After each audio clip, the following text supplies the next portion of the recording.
menjadikan kita sebagai umat Nabi Muhammad SAW yang meneruskan syariat Nabi Ibrahim yang hanif, yang lurus, Nabi Ibrahim yang lurus, yaitu Islam, yang mengajarkan juga syariatnya berupa kurban. Yang Masya Allah yang kita di sini, alhamdulillah sama-sama kita menjalankan syariat indah tersebut, yang mana yang kita harapkan adalah ridho Allah dan ridho Rasul. Sahabat yang dirahmati Allah, hari ini sesuai instruksi juga dari guru kita, bahwasanya kita akan bahas perihal kepanitiaan kurban ya. Yang mungkin yang belum bisa kurban, insya Allah tahun depan bisa kurban. Yang pokok bahasan pertama, langsung aja kali ya Pak. Apakah tim panitia lapangan sudah dibagi-bagi? Alhamdulillah lapangan sudah dibagi ya. Beserta ini apa namanya job desk-nya. Nah yang belum paham pembagian tim lapangan, yang pertama tadi ada pembagian tim potong, tim saset kulit, potong daging, belah tulang, tanding daging, bersih jeroan. Ini yang urusan daging-dagingan ya. Kalau ada yang belum paham sama tugasnya silakan. Nanti kita jelasin bersama-sama. Dan juga pembagian ada tim sholat teknis di lapangan. Ada tim sholat hadir? Ada lagi? Tim sholat. Ya sisanya barang-barang aja ya. Apa namanya teknis ya? 1/3 itu boleh diberikan kepada yang memberikan hewan kurban. 2/3-nya lagi boleh dibagi-bagi. Jadi kalau menurut saya secara pribadi tidak boleh si pemiliknya yang berkorban itu memisahkan, ya, memisahkan potongan-potongan itu untuk dimiliki sendiri.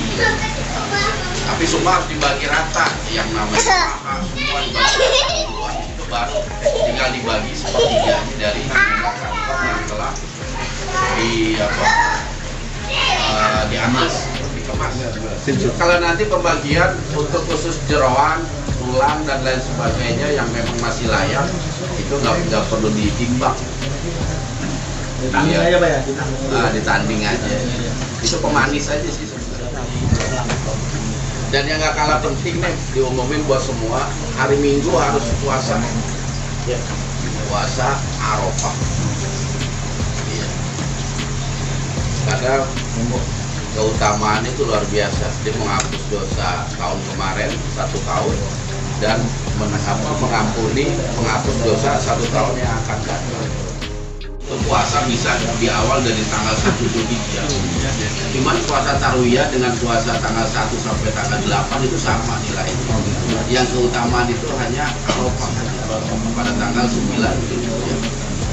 Kenapa ada istilah Tarwiyah? Ini sebenarnya berkaitan dengan sejarah Nabiullah Ibrahim alaihissalam. Jadi awal muasal Nabi Ibrahim mimpi menyembelih anaknya itu pada hari Tarwiyah, pada malam ke-8. Maka Tarwiyah itu artinya itu berpikir atau merenung. Jadi setelah malamnya bermimpi itu tanggal 8 pagi, Nabi Ibrahim merenung aja. Apakah mimpi saya ini betul dari Allah, perintah untuk menyembelih, atau memang datangnya dari setan? Mikir sampai malam hari. Nah besokannya di hari ke-9 mimpi lagi tuh malam itu. Sehingga disebut dengan hari Arafah. Artinya Arafah apa? Nabi Ibrahim itu sudah tahu, Arafah itu artinya mengetahui. Wah ini kalau ini bukan dari setan lagi ini. Berarti benar-benar apa namanya ini merupakan wahyu ataupun perintah dari Allah. Makanya 9 Dzulhijjah disebut juga hari Arafah. Berkaitan juga dengan wukuf di Arafah, itu sama-sama. Kalau dalam bahasa Arab, dalam bahasa Al-Quran itu disebut ya Arafu, aku mengetahui nih bahwasanya Nabi Ibrahim ini mimpi bukan sekedar mimpi tapi perintah dari Allah. Nah begitu masuk malam ke-10 ternyata mimpi lagi yang ketiga, sehingga pagi ini betul-betul yakin ini benar-benar perintah Allah. Makanya langsung dipanggil ke Nabi Ismail ya jam 7 tuh setelah terbit matahari. Wahai Ismail, aku bermimpi beberapa kali nih, dalam mimpiku aku menyembelihmu, bagaimana pendapatmu? Kata Ismail, lakukanlah apa yang diperintahkan oleh Allah. Seperti itu. Makanya di Arafah itu di atas tebing itu sampai sekarang masih ada. Kalau ente umroh dikasih tahu tuh tempatnya, tempat Nabi Ibrahim menidurkan Ismail. Nah barulah Allah ganti ketika semuanya dalam keadaan pasrah kepada Allah. Allah mengganti dengan domba atau gibas. Sebagai tanggal 10 hari pemotong. Itu sejarahnya. Kenapa apa? Ada Tarwiyah, ada Arafah, dan Adha. Motong jarak itu.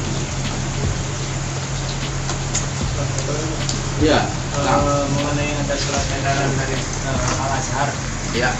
mereka menentukan wukuf di sana itu tanggal 9 tanggal 9 Dzulhijjah. Iya, semua juga wukuf 9 Dzulhijjah. Iya, tapi mereka disebut lebarannya itu tanggal 10 Dzulhijjahnya itu di hari Minggu, Pak. Sedangkan kan tanggal 10 Dzulhijjah itu diharamkan berpuasa, betul. Apa? Diharamkan untuk berpuasa. Berpuasa. Tanggal 10 Dzulhijjah.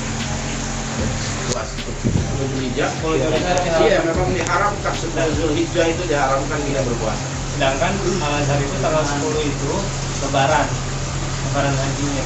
Nah, sekarang itu yang jadi patokan kita 10 Dzulhijjah sini apa 10 Dzulhijjah sana? Iya, betul. Maksudnya itu ini, Pak, apa namanya itu Perbedaan. kan pemerintah ya, perbedaan. Itu bagaimana menanggapinya, Pak? Oke, jadi begini. Yang perlu dipahami, perintah sepertiga yang gampang ini yang menjadi banyak perselisihan ulama itu puasa Arafah. Perintah puasa itu yang pertama berkaitan dengan waktu, yang kedua apakah berkaitan dengan momentum. Momentum itu apa? Wukuf. Kalau hadisnya menjelaskan kalau puasa Arafah itu berkaitan dengan momentum Arafah, kumpulnya orang-orang di Arafah, maka kita semua seluruh dunia harus mengikuti Saudi. Kapan Saudi Arafah, kita semua harus ikut. Kalau hadisnya berkaitan dengan momentum. Tapi kalau hadisnya berkaitan dengan waktu, Arafah kita tahu waktunya 9 Dzulhijjah. Di mana ada negeri yang masuk tanggal 9 Dzulhijjah, maka berpuasalah. Nah, maka dalam hukum itu kita harus mengetahui hukum ini berkaitan dengan waktu atau berkaitan dengan satu kejadian. Kalau berkaitan dengan satu kejadian, maka kita harus mengikuti kejadian itu walaupun waktunya berbeda-beda. Kita ketahui yang namanya Idul Adha itu bukan berkaitan dengan momentum, tapi berkaitan dengan waktu, yaitu 10 Dzulhijjah. Begitu juga dengan puasa Arafah. Hakikatnya dalam satu hadis, jadi Nabi Muhammad SAW pernah ditanya, suila Rasulullah SAW an siyami yaumil Arafah. Jadi Nabi pernah ditanya tentang siam puasa fi yaumil Arafah, di hari Arafah. Bukan puasa Arafah atau di saat Arafah, tapi di hari Arafah. Nah, kita tahu sendiri hari Arafah itu terjadi tanggal berapa? 9. Hadis itu tidak berkaitan dengan momentum, tapi berkaitan dengan waktu. Makanya kita lihat waktunya. Arafah itu nggak ada tanggal 8 Dzulhijjah, semuanya 9 Dzulhijjah. Maka kita kaitkan dengan itu. Walaupun ada juga ulama yang berpendapat ini berkaitan dengan momentum Arafah, wukuf, momentum dengan wukuf di Arafah. Nah, sekarang jadi pertanyaan kita seperti ini: kapan asal atau kapan permulaan di syariatnya puasa Arafah? Kalau ada yang tahu, saya kasih rokok sebungkus. Kapan pertama kali ada syariat puasa Arafah?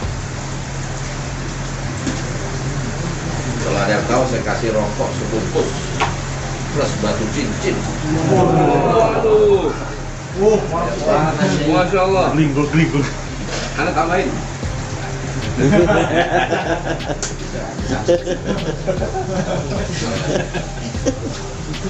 Pi, nilai Pi, kita dengerin. Kapan Pi pertama kali disyariatkan puasa Arafah? Nggak tahu, Pak. Nah, bagus. Ada yang tahu nggak? Yang pertama. Yang kedua, berapa kali Nabi melaksanakan ibadah haji? Ada yang tahu nggak? Nabi siapa yang Nabi Muhammad, Nabi Adam. Nabi Muhammad berapa kali dalam hidupnya melaksanakan ibadah haji? Ada yang tahu? 4 atau 3. 4 atau Tiga. 3. Ada lagi? Satu kali. Seumur hidup Nabi berapa kali melaksanakan ibadah haji? Satu kali. Satu kali. Ya, tadi yang begini kan paham. Dapat nggak, Pak? Satu kali. Iya. Nabi seumur hidup sekali berhaji. Karena haji itu setelah Nabi melaksanakan ibadah haji di tahun yang sama Nabi meninggal dunia. Maka disebut haji wada. Pertanyaan selanjutnya, Nabi seumur hidup sekali haji, berarti sekali doang Nabi wukuf. Betul kan? Karena haji adalah wukuf. Tidak disebut orang berhaji kalau dia tidak wukuf di Arafah. Maka al-hajj wukuf. Haji itu adalah wukuf. Nabi cuma sekali berarti wukuf di Arafah. Pertanyaannya, ketika Nabi di Arafah, Nabi puasa Arafah apa enggak? Puasa.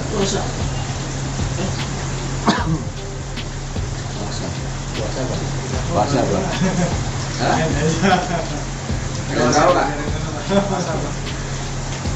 Ternyata Nabi tidak puasa Arafah. Enggak puasa. Seluruh sahabat tidak ada yang puasa Arafah. Karena apa? Puasa Arafah diharamkan bagi orang yang wukuf.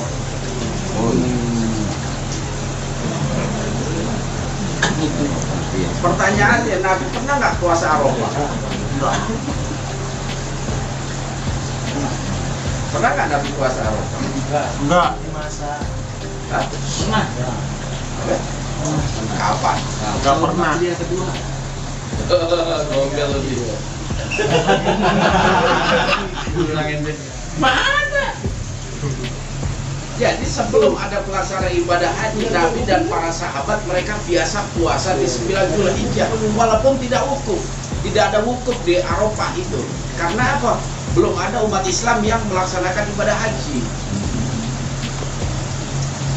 Sehingga puasa Arafah itu kaitannya bukan pada momentum wukuf, tetapi momentum yu'rafu, diketahui oleh Nabi Ibrahim tentang kebenaran mimpinya tadi.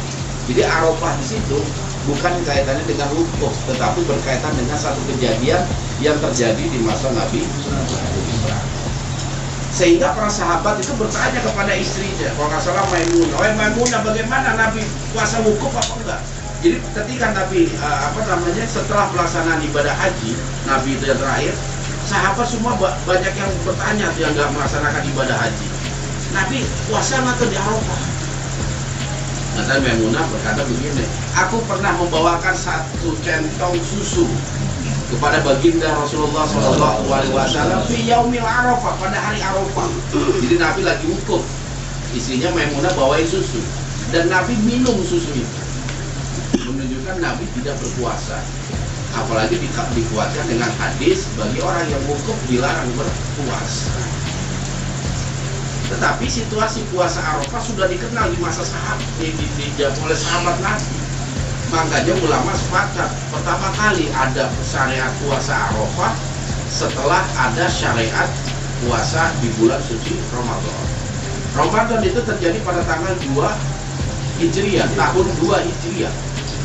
Nah, setelah Nabi Ramadan puasa pertama kali itu di bulan Ramadan itu pertama kali 2 Hijriah. Nabi lebaran 23 bulan selanjutnya Nabi puasa Arafah. Tapi belum haji.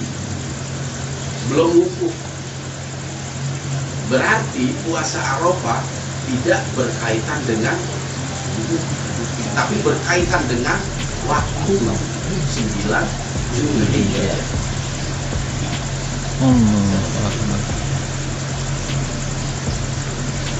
Ada juga kadang kami berpikir, ulama-ulama besar karena nggak berpikir sejauh itu. Harus dia pikir kenapa mereka selalu menyandarkan kepada wukuf.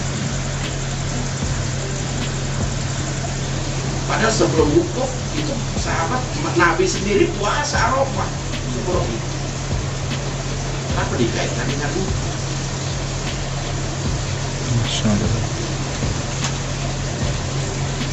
Pak, Ya, itu kan kejadian Arafah itu mengetahui bahwa itu wahyu dari Allah, perintah untuk Ismail itu kan di zamannya Nabi Ibrahim. Terus asbabun nuzul kenapa Nabi Muhammad SAW itu berpuasa itu apa dasarnya Pak? Asbabnya? Perintah Allah. Perintah Allah. Semua perintah Allah. Apa dasarnya Nabi puasa di bulan Ramadan? Perintah Allah. Kalau Allah udah perintahin, jangan nanya lagi. Oh, Allah perintahin kok. Contohnya kayak misalkan ada dalil naklinya gitu. Dalil akli. Nakli Tentang puasa. banyak.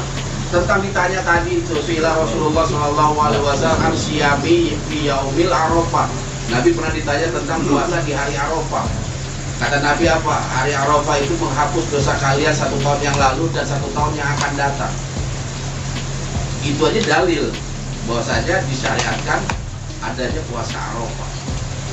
Cuma Arafah ini berkaitan dengan sejarah Nabi Ibrahim atau sejarah hukum dari kecerdasan kita dalam memahami konteks hadis itu. Itu perlu keilmuan untuk memahami. Karena kalau kita berbicara ilmu fikih itu artinya al-fahmu. Al-fikih, al-fahmu. Fikih adalah pemahaman. Kalau kita mau berbicara fikih, kita harus paham dulu. Kalau nggak paham, jangan berbicara fikih. Sehingga dari pemahaman itu lahirlah hukum syariat.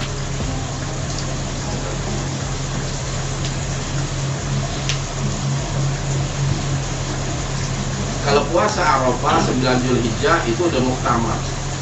Semua mazhab melakukan itu. Hadis-hadisnya bahkan Bukhari Muslim. Hadis-hadis tentang keutamaan puasa Arafah. Kecuali Tarwiyah. Tarwiyah hanya berkaitan dengan sejarah Nabi Ibrahim yang sedang merenung tentang mimpinya tadi malam. Kalau pendapatnya si Al-Azhar itu sah-sah saja atau memang seperti apa? Sah-sah saja. Namanya ijtihad. Tapi kalau menyalahkan yang lain itu Salah.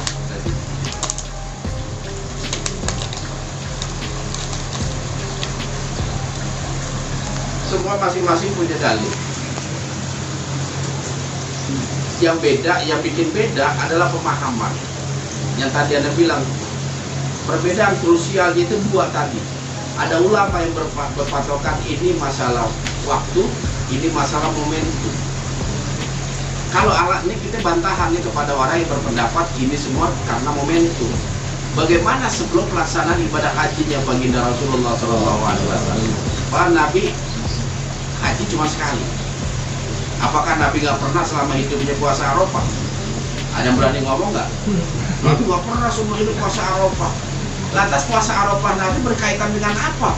Wukufnya dia nggak ada. Logikanya seperti itu. Logikanya seperti itu.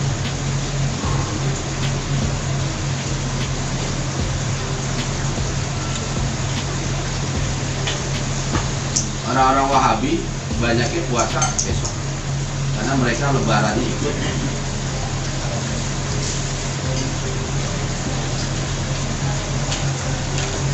Dalil mereka banyak. Seperti contohnya itu tentang hitungan tahun. Jadi Allah menciptakan bulan itu sebagai hitungan bagi manusia, begitu juga Zulhijjah. Di situ ada penekanan. Jadi tiap tahun itu, tiap bulan manusia ini banyak menghitung, membuat kalender berdasarkan bulan dan juga Zulhijjah. Nah, orang berpendapat seperti itu. Ketika masuk bulan Zulhijjah, yang punya hak menentukan tanggal Saudi sebagai kota Mekah yang dilaksanakan haji. Semua dunia harus nurut khusus bulan Zulhijjah. Nantinya di dunia ini semua ribut ketika perbedaan Idul Adha. Tapi Idul Fitri nggak jadi masalah. Di Saudi juga sama, nggak jadi masalah kalau berbeda Idul Fitri, asal jangan Idul Adha, karena kaitannya dengan wukuf tadi. Nah, ulama banyak berpendapat ngambil ayat Quran ini, tapi itu penafsiran mereka tentang Zulhijjah. Penafsiran, namanya tafsiran bisa salah bisa benar. Dan ayat itu tidak berkaitan dengan hukum, tapi berkaitan dengan Dzulhijjah itu sudah ada sebelum Nabi dilahirkan, sudah ada bulan Dzulhijjah. Jadi bulan-bulan itu sebenarnya yang buat orang-orang jahiliyah, Muharram, Safar, Rabiul Awal, Rabiul Akhir gitu. Udah ada itu. Tapi mereka tidak menciptakan tahun. Nggak ada tahunnya. Makanya Nabi kalau ditanya kapan Rasulullah dilahirkan, 12 Rabiul Awal tahun gajah. Karena belum ada hitungan tahun. Tahun keberapa belum ada. Hijriah itu dimulai ketika Nabi hijrah dari Mekah ke Madinah, baru dihitung satu tahun pertama.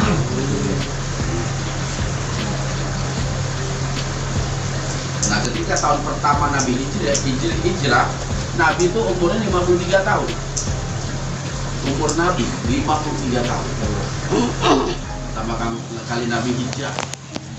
Umur 53 tahun. Nabi hijrah. Ada. Ada lagi pertanyaan? Bah, mau nanya masalah yang takbiran, Mbak. Takbiran untuk di bulan Dzulhijjah itu katanya ada dua jenis ya, Mbak. Yang mutlak sama yang muqayyad. Maksudnya gimana tuh, Mbak? Nah, dia bacanya apa maksudnya itu? Nah, maksudnya katanya kan kalau yang mutlak itu dia dimulai dari awal bulan Dzulhijjah sampai hari Tasyrik tanggal 13. Kalau apa itu? Yang mutlak. Terus kalau yang kedua, yang muqayyad itu yang dimulai dari habis asar setelah di tanggal 9 Arafah kalau salah, 9 Dzulhijjah. Dia tahu arti mutlak dan muqayyad. Apa tuh, Bang? Dia tahu nggak? Ya enggak, kamu nanya, Pak. Kalau mutlak itu khusus. Mutlak. Kalau sesuatu yang mutlak nggak perlu muqayyad lagi. Kalau udah mutlak nggak bisa dimuqayyadin. Ya cari pilihan yang terbaik itu nggak bisa. Pilihan yang utama itu nggak bisa. Makanya awal Nabi takbiran itu sebenarnya pada pagi di subuh hari di tanggal 10 Dzulhijjah sampai selesai hari Tasyrik. Nah, biasanya yang Nabi lakukan itu takbiran itu habis asar, habis maghrib itu Nabi takbir. Kalau habis sholat tuh Allahu Akbar, Allahu Akbar, Allahu Akbar, Nabi takbir sampai habisnya hari Tasyrik 11, 12, 13 Dzulhijjah terakhir ke 13. Makanya selama hari Tasyrik kita masih boleh untuk memotong hewan kurban. Dan selama hari Tasyrik tidak boleh berpuasa, haram. Karena apa? Hari Tasyrik termasuk hari raya umat Islam. Nggak boleh puasa.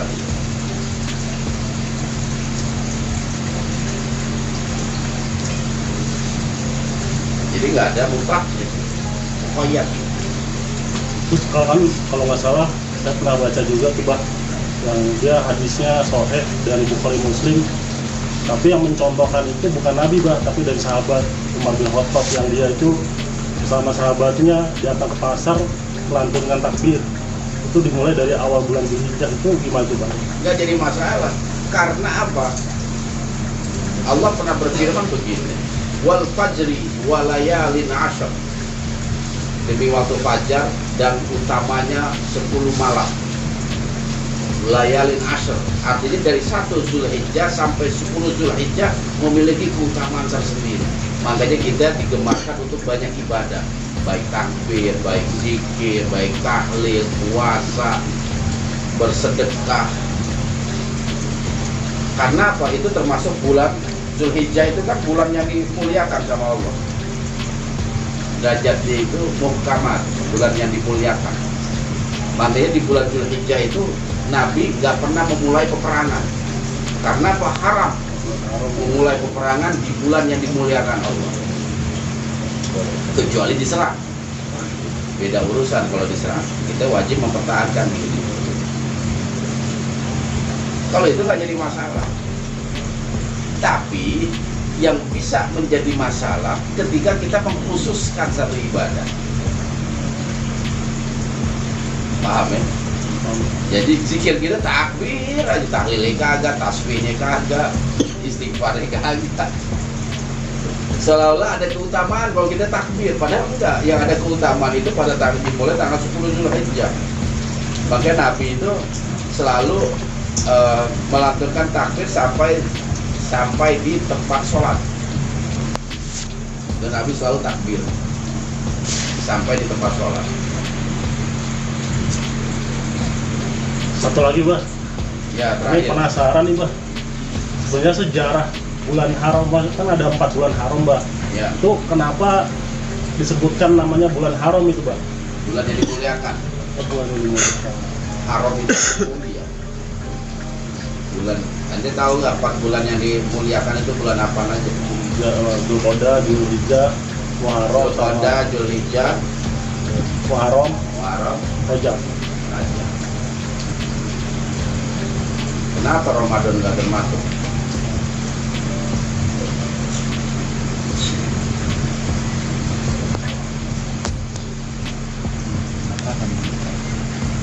Karena kita sering itu. Alhamdulillah kita telah memasuki bulan suci atau bulan mulia, bulan Ramadan yang penuh kemuliaan. Padahal dia nggak termasuk bulan yang dimuliakan Allah. Karena yang dimuliakan Allah cuma 4 yang tadi.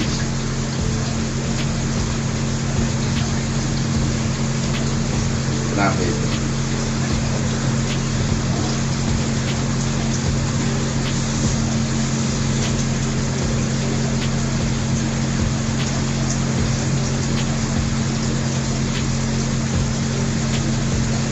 Kenapa bingung? Jangan bingung. Biasa aja kita.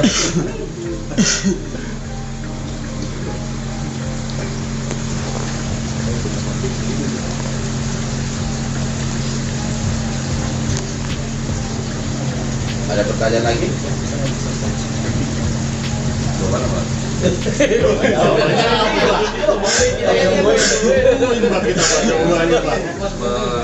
Ini menanyakan.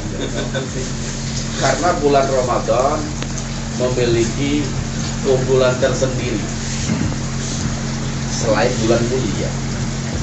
Dia adalah bulan yang dirahmati Allah, yang diberkahi Allah, bulan yang penuh dengan ampunan. Maka derajat itu lebih tinggi dibanding bulan yang lain. Ada Lailatul Qadar, bukan sekedar mulia kalau Ramadan, termasuk bulan yang disucikan. Karena kita harus mensucikan diri di dalam. Kita dalam proses pensucian. Bismillah.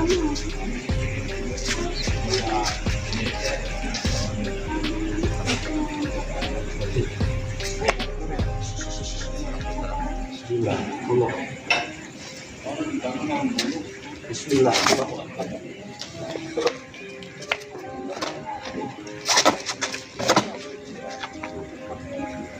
Ngambil dari ujung ini, ngambilnya dari ujung, ngambil baru tarik. Kalau begini dari ujung, sekali aja, set, selesai. Paham? Iya, hitungannya 3 ya. Dan dia ada di, kalau dia ada tanduk, di bawah tanduk, jajaran sini. Rahang, tenggorokan nih. Ada jakun yang paling tinggi, yang paling nonjol, 3 jari dari jakun yang paling 3 jari sini tem. Kalau ente paham, tinggal ngeliat gini aja, bawahannya dari bawahannya dari telinga. Sep. Iya. Tapi posisinya nanti harus menghadap ke langit. Satu orang megang ini aja nih. Yang penting, kalau ini kepegang, dia nggak akan lepas. Iya, kuncinya itu. Dan kaki belakang, biarin dia berontak-berontak. Biar darahnya itu keluarnya juga cepat. Ya, paham semua ya? Paham ya? Bismillah.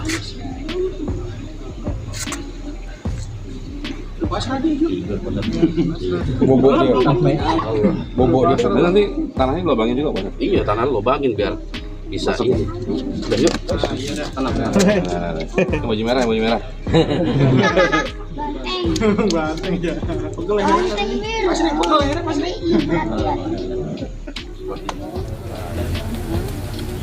Jadi dari pemotongan itu ada dua ya. Ada yang ngambil kayak dari bawah, ada yang dari atas. Kalau dari bawah, posisinya ada di sini nih, ujung. Ini ke lehernya, tapi posisi kambing harus ada ke atas. Ya. Diambil gitu. Diambil.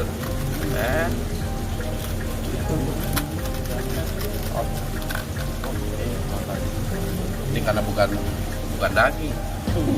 Nah itu perhatiin ini ya, jari itu tadi jangan taruh di leher, tapi ngikut ini nih.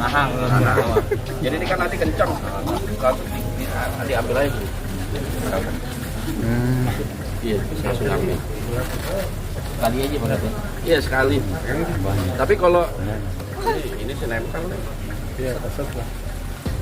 Nah yang kedua, sising godot juga sama. Iya. Ini taruhlah lehernya dia ya. Ujung ini jakun nih. Nah ini ngambilnya dari sini nih, ujung. Jadi begitu ini nyampe sini, terus yang perlu diingat juga dalam pemotongan itu ada 3 jalur yang harus putus. Yang pertama itu makanan, kerongkongan. Yang kedua napas, yang kedua sarafnya dia. Nah, kerongkongan itu ada di tengah. Terus napasnya dia ada di sebelah atas, terus kiri, kalau saraf di bawah. Jadi di kanan kiri. Jadi kalau dari atas tuh nanti ngambil dari ujung. Ini aja panjang set. Tarik. Kalau yang aslinya itu sekali dorong doang, seret kena semua sampai ke sini. Makanya ini juga posisi menentukan nih. Jangan sampai kita kendor. Kalau kenceng gini, ngebukanya enak. Sekali doang, set, udah selesai. Begitu juga ini. Nah nanti kalau misalnya kambing ada kesulitan karena apa? Tanduknya, itu nggak apa-apa, tidurin menghadap ke kiblat. Tapi tetap posisi ini harus kuatin. Ini yang masuk. Iya, ngambil dari sini. Kalau udah kayak begini tuh, dia langsung ke sini. Pas di atas udah di sini, pisau nih, udah di dalam. Udah jalan. Masuk terus. Jadi yang dilihat nanti itu apa? Napas yang di sini sama saraf. Dia ada segede gini lah kurang lebih. Iya, ada kurang lebih segede. Kalau sapi, nah itu lebih berat lagi. Karena sapi harus didukung pisau yang kuat, pisau yang tajam. Sekali sorot juga bisa itu sapi. Putus langsung. Atau di sini. Nah kalau pakai ini ditahan. Ditahan. Pegang kepala Pak ya? Iya. Makanya nanti itu yang paling penting tuh di kepala itu ada 1 orang sama kita sendiri. 1 orang khusus untuk dengakin. Si pemotong baca apa? Nah kalau untuk yang motong sendiri, dia cukup membaca. Jadi gede udah mengancang-ancang nih. Bisa ini juga ditaruh. Atau kalian dari atas tuh dia udah mengancang-ancang. Dia posisi di situ ya. Dia ini udah bisa tahu tuh. Atau disentuh boleh, di atas sedikit boleh. Baca Bismillahirrahmanirrahim. Langsung set. Iya jangan. Bismillahirrahmanirrahim. Set. Jangan begitu. Bismillahirrahmanirrahim. Ini sambil dipegang nih. Ini kalau udah lepas semua, ini mau dilepas juga kepala nggak jadi masalah. Dia udah tinggal 50% lagi. Ini juga sama. Ya. Bismillahirrahmanirrahim. Lalu langsung napas sampai itu. Yang itu pengaturan napas yang saat makin tinggi itu. Wah itu udah minimal itu 30 kali. Itu dari pegangan ini udah ketahuan tuh kapan dia napas, kapan dia ngebuang. Intinya tuh kalau kambing mudah, ente lihat perut. Yang penting ngembangnya jangan cepet. Berarti dia dalam keadaan nggak nyaman. Nunggu dia nyaman dulu, napasnya enak gitu. Baru Pas waktu ngebuang. baru. Yang ngepegangin berapa Pak? Kalau sapi? Kalau sapi sih karena sapinya diikat, udah ada pegang ikatannya, pegang tali buntut sama kepala. Dia begini-begini nggak akan kemana-mana. Jadi cukup 3 orang. Iya. Terus kalau mau itu bagian pundaknya tadi itu, kayak kambing kalau itu udah diikat, udah dikunci gini, dia nggak akan bisa bangun lagi. Paling berontak-berontak.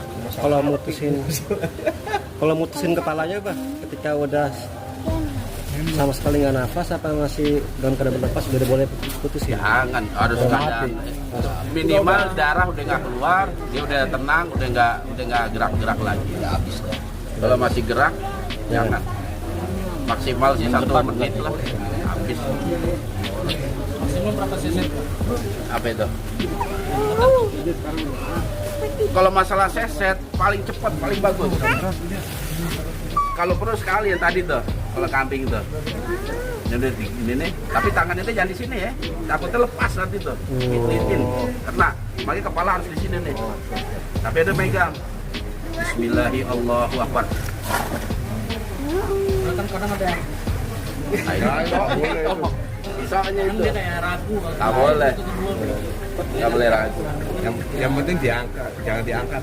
Kalau seandainya kan banyak yang belajar Pak, ada yang gagal, dan yang sampai itu yang kepotong itu dilanjutin nggak apa-apa. Nggak apa-apa. Makanya harus dilihat biasanya tuh dia udah bisa meyakinkan itu ketika ketebalan posisi yang udah dipotong itu kerongkongan yang jelas hilang. Misalnya bulat tuh kelihatan, putus. Terus paling yang susah tuh ini nih kan ini urat yang di sini. Tapi kalau dia udah kebuka begini nih, saya udah crack begitu, kelihatan sebenarnya. Dia ada di sini nih, di bawah kulit. Di bawah kulit. Gerak. Kalau itu dilepas, aman udah. Tungguin aja sampai darahnya habis. Kalau kambing sih nggak terlalu dalam, nggak apa-apa. Karena dia memang ada di samping tenggorokan. Maka begitu ente seset begini, aman itu. Yang penting, jangan terlalu jauh ke tengah tenggorokannya dia.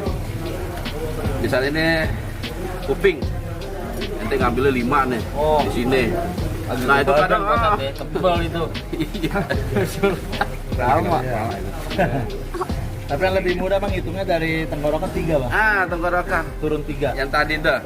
Jangan 3 kerongkongan itu ada 1, 2, 3. Nah itu pasti di titik 3. Itu bisa ente pegang sebenarnya. Besok tuh sebelah ini ente pegang aja tuh kerongkongan. Ada yang paling jendol, jakun disebutnya. Ya, jakun. Nah itu 3 aja udah.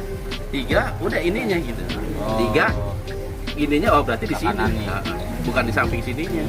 Tapi 3 jari atau 2 jari lah paling pendek ke atas sih gini nih.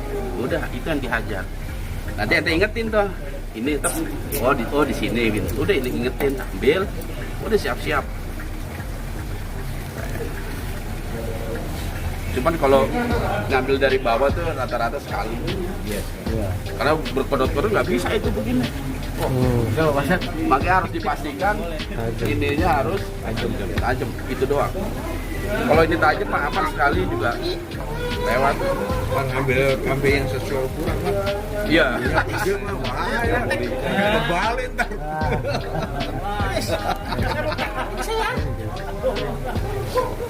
Terus yang terpenting juga dalam penyembelihan itu jam terbang. Kita semakin sering, semakin tenang dan semakin tahu ininya titik-titiknya. Nggak perlu ngukur pakai jari lagi. Kalau ente nggak mulai dari pertama, kapan ente bisa? Semuanya juga harus diawali segala sesuatu. Sama yang penting pegang kaluan sapi doang. Kalau dulu pernah kejadian bang, kaluan itu kalau di Tali. Karena dulu pernah ada yang nyosot ditekan begini, dia nggak pegang kaluan bang, bergerak terbalik goloknya itu karena ngotek kepala. Akhirnya yang nyosot terkena tangannya. Nah itu makanya hati-hati, megang kaluan itu harus bener-bener kaluannya itu. Jangan sampai ngebayain si yang nyosotnya itu. Kalau misalnya gaya begini masih mendingan nih. Gaya begini. Yang rawan emang begini. Yang rawan. Kadang juga kalau dia gugup gitu, itu bisa berbahaya. Melejit, iya. Melejit. Hati. Apalagi goyang kepala. Iya, makanya itu dikunci di kaluan. Makanya usahain itu hewannya itu dalam keadaan tenang. Kalau dalam keadaan tenang enak. Dan itu memang perlu waktu. 1 menit lah, habis ditidurin itu jangan langsung dihantam, tenangin dulu. Itu kalau ditinggal juga dia nggak akan bangun. Kalau udah tenang. Apalagi diiringi itu Bismillahirrahmanirrahim, Bismillahirrahmanirrahim. Karena mereka paham. Jadi kambing itu memang Allah ciptakan untuk manusia. Jadi dia punya insting itu memang disembelih oleh manusia. Apalagi yang nyembelihnya hamba Allah yang beriman. Makanya Allah ciptakan kambing itu, atau Allah utus para nabi, rata-rata semua pengembala domba. Bukan pengembala sapi, pengembala domba. Ya, ada pertanyaan nggak? Katanya kalau pas motong juga katanya nggak boleh di depan yang lainnya ya. Katanya nggak boleh di dekat yang lain bisa ngeliat. Ya, itu adab. Adab itu dalam penyembelihan. Walaupun mereka nggak punya pikiran, cuman ngelihat temennya kayak begitu, instingnya ini. Makanya besok khusus untuk sapi ya, kalau kambing sih nggak terlalu. Kalau khusus sapi itu dia biasanya bakal berontak-berontak. Oh, kasih tirai. Kecuali udah selesai, udah diangkat, walaupun lihat darah nggak ngaruh. Cuma jangan sampai dia ngeliat temennya disembelih. Kalau kambing nggak apa-apa, kalau kambing nggak terlalu lah kalau kambing. Yang repot